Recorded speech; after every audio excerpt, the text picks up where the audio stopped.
Syria में नरसंहार, सड़क पर लाशों का अंबार। बशर ब्रिगेड और जुलानी के बीच जल रहा सीरिया। 24 घंटे सीरिया में 1000 से ज्यादा मौत। पश्चिम एशिया में नया वॉर जोन एक्टिव। सीरिया में नरसंहार शुरू हो गया है। सीरिया की सड़कों पर अब लोग कम, लाशें ज्यादा मिल रही हैं। सीरिया में खून खराबे का वो दौर शुरू हो गया है जिसका डर पिछले 3 महीने से सता रहा था। ट्रकों में लोगों को भरना और फिर दूर सड़कों पर उनकी लाशें मिलना। सीरिया जल रहा है। सीरिया में ये तस्वीर बता रही है कि इस मुल्क को जलाने का काम फिर शुरू हो चुका है, क्योंकि अबू मोहम्मद अल जुलानी का ग्रुप HTS यानी हयात तहरीर अल शाम अपना जोगा उतार कर अब अल कायदा के असली अवतार में आ गया है।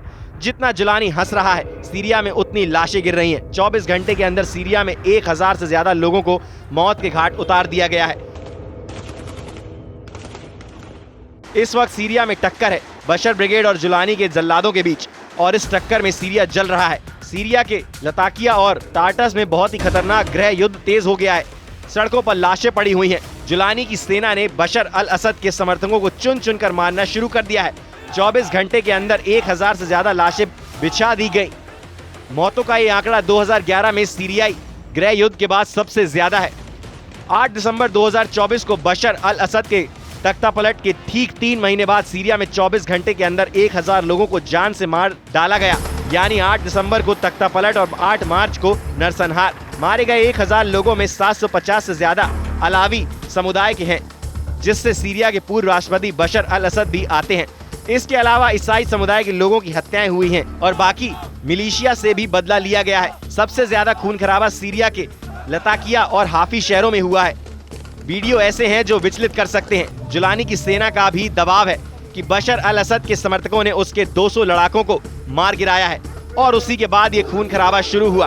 अब जुलानी का ऑर्डर है कि वो बशर अल असद के हर उस समर्थक को खत्म करेगा जो उससे टक्कर लेना चाहता है। जुलानी ने सड़कों पर टैंक भी उतार दिए हैं। ये लताकिया सामरिक रूप से काफी अहम है। भूमध्य सागर के किनारे ये शहर में बशर अल असद का सबसे मजबूत गढ़ माना गया है, लेकिन अब यहाँ जुलानी की हुकूमत है और उसे ही टक्कर देने की कोशिश की गई है। सीरिया में पिछले 24 घंटे में क्या हुआ और अगले 24 घंटे में क्या होने जा रहा है, डर और आशंका के बीच पूरा अरब वर्ल्ड दहला हुआ है। जो बगावत जुलानी ने की, अब वैसी ही बगावत के खतरे को देखकर जुलानी का खौफ बुलंदी पर पहुंच गया है। जुलानी को डर है कि सीरिया पर उसके कब्जे को चुनौती देने वालों को अभी नहीं निपटाया गया तो नरसंहार की बुनियाद पर खड़ी की गई उसकी सत्ता डोलने लगेगी। सवाल है कि क्या बशर ब्रिगेड और जुलानी के जल्लादों के बीच जो लड़ाई शुरू हुई है उसका कंट्रोल रूस में है, क्या उसका कंट्रोल ईरान में है, तुर्की में है, या इजराइल के साथ अमेरिका अब सीरिया को कंट्रोल कर रहा है। पश्चिमी सीरिया में समुद्र से लगे इलाकों और शहरों में अलावी मुस्लिमों की आबादी ज्यादा है। यही बशर अल असद का सबसे मजबूत गढ़ भी माना जाता है। यहीं से जुलानी को सबसे बड़ी बगावत का खतरा भी था और उसका डर सही साबित हुआ है। सीरिया में इस वक्त जुलानी का कंट्रोल है और वो बड़ा बदला लेना चाहता है। 24 घंटे में 1000 लोगों को मौत के घाट उतार दिया गया है, जिसे 2025 का सबसे बड़ा नरसंहार कहा जा रहा है।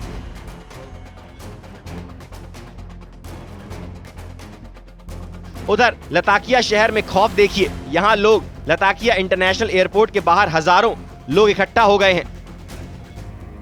यहीं पर रूस का मिलिट्री बेस भी है और ये लोग अब रूस से पनाह मांग रहे हैं ताकि किसी तरह जुलानी के गुस्से से बच सके, क्योंकि जुलानी के ऑर्डर पर उसके लड़ाके बशर अल असद के समर्थकों को चुन चुन कर मार रहे हैं। ऐसा इसलिए क्योंकि बशर समर्थकों को जुलानी की सत्ता किसी कीमत पर कबूल नहीं।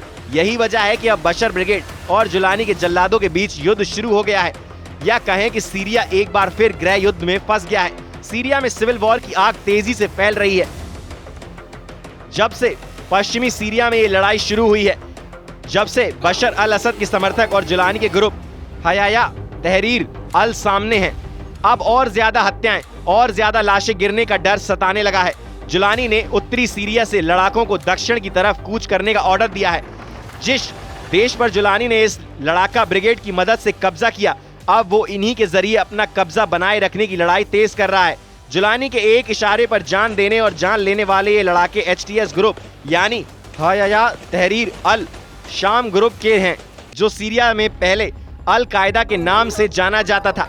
जुलानी ने अब सीरिया पर कब्जा किया उसके बाद HTS को पश्चिमी और अरब देशों ने एक तरह से मान्यता भी दे दी है, क्योंकि वो जुलानी के साथ रिश्ते मजबूत कर रहे हैं। जुलानी इन्हीं लड़ाकों या कहें कि पूर्व अल कायदा के आतंकियों की मदद से फिर से पूरे सीरिया पर अपने कंट्रोल को मजबूत करना चाहता है।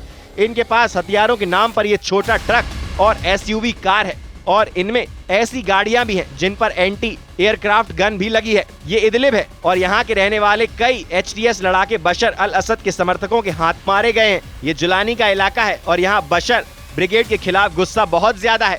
यानी जिस गृह युद्ध से सीरिया पिछले 3 महीनों से बचा हुआ था, वो अब सामने नजर आ रहा है। एक तरह से पश्चिम एरिया में नया वॉर जोन एक्टिवेट हो गया है। बशर अल असद और जुलानी के लड़ाके एक दूसरे के खिलाफ युद्ध शुरू कर चुके हैं। सीरिया इस वक्त वो वॉर जोन बना हुआ है जहां कई देशों की इंटेलिजेंस एजेंसियां और खुफिया लड़ाके एक्टिव हैं। ईरान से लेकर इजराइल और तुर्की से लेकर सऊदी अरब तक अब सब सीरिया को कंट्रोल करना चाहते हैं। जनवरी में ही सीरिया के अंदर इजराइल के खिलाफ गुस्सा देखा गया, जब यहाँ की सड़कों पर इजराइल के खिलाफ नारेबाजी हुई। नेतन्याहू को धमकी दी गई कि वो दक्षिण सीरिया की जमीन से हट जाएं, नहीं तो इजराइल को सबक सिखाया जाएगा। देखा जाए तो हालत बहुत ज्यादा खराब हो चुके हैं। इस वक्त सीरिया में 3 जंगों की बुनियाद रखी जा रही है। पहला है ग्रेटर इजराइल, जो नेतन्याहू बनाना चाहते हैं। दूसरा है ऑटोमन साम्राज्य, जो एर्दोगान का ख्वाब है।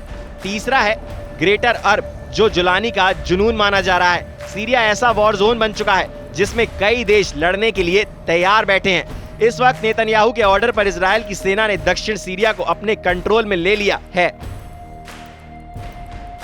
सीरिया में ऐसे युद्ध की नींव रख दी गई है जिसमें 2-3 देश नहीं, बल्कि तुर्की से तेल अवीव और तेहरान से रियाद, यानी सऊदी अरब और पूरा अरब वर्ल्ड या तो जलेगा या तो जला देगा।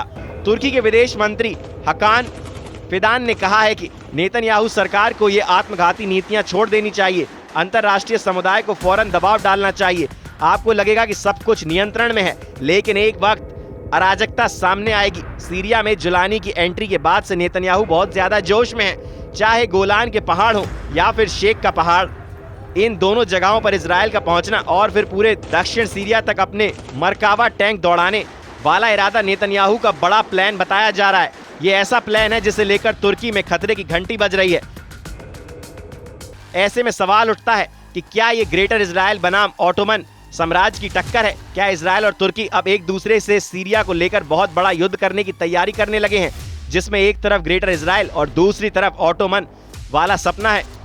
सीरिया कैसे ग्रेटर इजराइल वाले प्लान का हिस्सा बन सकता है? इसका खतरा तब जताया गया जब दिसंबर के महीने में नेतन्याहू का एक वीडियो आया। हेलीकॉप्टर से उतरने के बाद नेतन्याहू उस पहाड़ पर पहुंचते हैं जिसको कहा जाता है जबल अल शेख, यानी शेख का पहाड़। सीरिया की ऊंची चोटी को इजराइल माउंट हेरमन कहा जाता है। सीरिया में शेख का पहाड़ सीरिया और लेबनान के बीच में 150 किलोमीटर पर्वत श्रृंखला का हिस्सा है। इसका बड़ा हिस्सा सीरिया में है और इसकी सबसे ऊंची चोटी को ही शेख का पहाड़ कहा जाता है। इसकी ऊंचाई 2814 मीटर है। ये पर्वत श्रृंखला दक्षिण में सीरिया की गोलान की पहाड़ियों से मिलती है, जहां इस वक्त बड़े हिस्से पर इजराइल ने कब्जा किया हुआ है। नेतन्याहू की इन तस्वीरों को देखकर सबसे पहले ईरान का गुस्सा भड़का था और अब तुर्की के साथ साथ जुलानी का सिस्टम भी बेचैन हो गया है। वहीं एर्दोगान की बड़ी ख्वाहिश है कि अखंड तुर्की बनाया जाए, सीरिया के उन इलाकों पर कब्जा किया जाए जो ऑटोमन साम्राज्य के दौरान उसकी जद में रहे हैं। इसमें सीरिया के इदलिब, अलेप्पो, दमिश्क और रक्का जैसे शहर हैं जिन पर एर्दोगान की नजरें गड़ी हुई हैं। ये चारों शहर इस वक्त एर्दोगान के एजेंडे में हैं और लगता है कि सीरिया के इन शहरों के लिए तुर्की अब इजराइल के खिलाफ फिलिस्तीन वाला मोर्चा भी बंद करने के लिए तैयार है। हालांकि सबकी नजर सीरिया में बशर अल असद की सरकार को रौंदने वाले अब्बू जुलानी पर है। जुलानी पूरे अरब वर्ल्ड का दौरा कर रहा है। वो तुर्की जाकर एर्दोगान से भी मिल चुका है। उधर सीरिया अंतरिम राष्ट्रीय अल जुलानी ने कहा है कि वो क्षेत्रीय सुरक्षा के लिए तुर्की के साथ मिलकर काम कर रहे हैं। उन्होंने पूर्वोत्तर सीरिया में खतरे पर बात की है। वो चाहते हैं कि दक्षिण सीरिया से इजराइल हटे, इसके लिए अंतर्राष्ट्रीय दबाव हो और 1974 का समझौता लागू हो। बता दें कि 15 साल पहले 2011 में सीरिया में गृह युद्ध शुरू हुआ था। तभी बगदादी का आतंक संगठन ISIS ने भी सीरिया पर कब्जा करना शुरू किया। बगदादी के साथ जुलानी भी उसका कमांडर बना और फिर वो अल कायदा में शामिल हो गया। 2016 में जब सीरिया का गृह युद्ध थमा, तब से जुलानी अपने संगठन HTS को मजबूत करने में लग गया। उसने अपने संगठन में अरब देशों से ही नहीं बल्कि तुर्की, चीन और मध्य एशिया से भी आतंकियों को शामिल किया। 2024 के अंत में उसके तुर्की, इजराइल और अमेरिका से मदद मिलने लगी और फिर उसने 8 दिसंबर को बशर अल असद का तख्ता पलट कर दिया। नेतन्याहू भी कह चुके हैं कि सीरिया में असद सरकार को हटाना इजराइल का मास्टर स्ट्रोक है।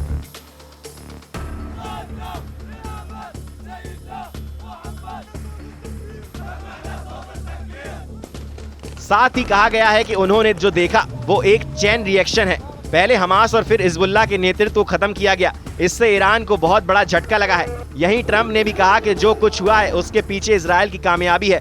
सवाल उठ रहे हैं कि क्या जुलानी का विद्रोह नेतन्याहू के इशारे पर किया गया है, क्योंकि हिजबुल्लाह और इजराइल के बीच सीज फायर के बाद जुलानी का एक्टिव होना इशारा करता है कि सीरिया में सब कुछ बहुत प्लानिंग से किया गया है। जुलानी एचटीएस का नेता बनकर आया और सीरिया पर 48 घंटों के अंदर कब्जा कर लिया। वैसे एचटीएस सिर्फ एक नया नाम है। इससे पहले इस आतंकी गुट को नुसरा फ्रंट और जबहात अल नुसरा के नाम से जाना जाता रहा है। आतंकवादी संगठन एचटीएस का मौजूद प्रमुख अब्बू मोहम्मद अल जुलानी आईएस और अल कायदा का कुख्यात आतंकी रहा है, लेकिन बाद में उसने एचटीएस में शामिल होकर असद सरकार के खिलाफ लड़ाई शुरू कर दी। अगले 24 घंटे सीरिया के लिए बहुत अहम है। जुलानी जो फैसला लेगा उसका असर सीरिया पर ही नहीं, तुर्की और इजराइल के साथ ईरान के बड़े फैसलों पर भी पड़ेगा।